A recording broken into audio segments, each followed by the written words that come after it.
Have you ever picked up something from, the other side of the world and just kind of marveled at how it got to you? It's not magic, not at all.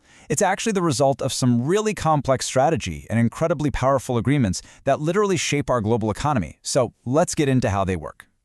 So, this is the big question, right? How do all these different nations with all their own interests actually manage to join forces to make everyone better off? Well, the answer lies in these formal partnerships that basically set the rules for how everything, from cars to computer code, moves across borders. At its heart, the idea is pretty simple. Cooperation creates growth. See, when countries line up their economic goals, they can do so much more together than they ever could alone. It's really about creating a bigger pie for everybody instead of just fighting over the same old one. And the main tool they use to do this, it's something called a trade agreement. The best way to think about it is like a detailed rulebook that 2 or more countries agree to play by. And this whole rulebook is designed to make it easier, cheaper, and way more predictable to do business with each other. Okay, but not all trade deals are the same. They pretty much fall into 2 main buckets, and knowing the difference is super important. You've got regional agreements, and you've got bilateral agreements. Let's break those down. So what's really cool here is the difference in scale. On one side, you have regional agreements. Think of these like a team sport. They bring a whole group of countries in one area together to form a really powerful economic bloc. On the other side, bilateral agreements are more like a one-on-one deal, just between 2 countries focused on making their specific relationship work better. And I bet you've heard of some of these. The European Union, the EU. That's probably the most famous example of this deep regional partnership. Then over in Southeast Asia, you've got ASEAN, and in South America, there's Mercosur. These aren't just paper agreements. They have totally reshaped the economies of their entire regions. All right, so we know what they are, but what's actually in them? What do the negotiators spend months, sometimes years, arguing about? What are the key ingredients that make up one of these big, complicated deals?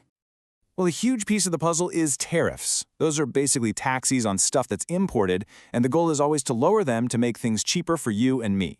But modern deals go way beyond just that. They cover rules to protect ideas, like the tech in your phone, that's intellectual property. And more, they're setting shared standards for things like protecting the environment and ensuring fair labor practices. And here's why all those rules really matter. It's all about creating predictability. See, when a business knows the rules aren't going to suddenly change overnight, they can invest with confidence. They can build that new factory or hire more people for the long haul. That stability is absolutely priceless, especially for developing countries that are trying to attract new investment. Okay, so theory is great and all, but let's see how this all plays out in the real world. We're going to take a look at a massive, really recent agreement called the RCEP. That's the Regional Comprehensive Economic Partnership. It's a perfect example of everything we've been talking about. And we're not talking about a handful of countries here. We're talking about 15 nations, all across the Asia-Pacific. This thing includes economic giants like China and Japan, plus a whole bunch of dynamic, growing economies, all signing on to the same set of rules. The scale is it's huge. And that scale is no exaggeration. It's not just hype. The RCEP is, literally, the largest free trade agreement in history when you measure it by economic output. It covers almost a third of the entire world's population and GDP. It really shows you just how powerful these regional blocs have become. So what does a giant deal like that actually mean for people on the ground?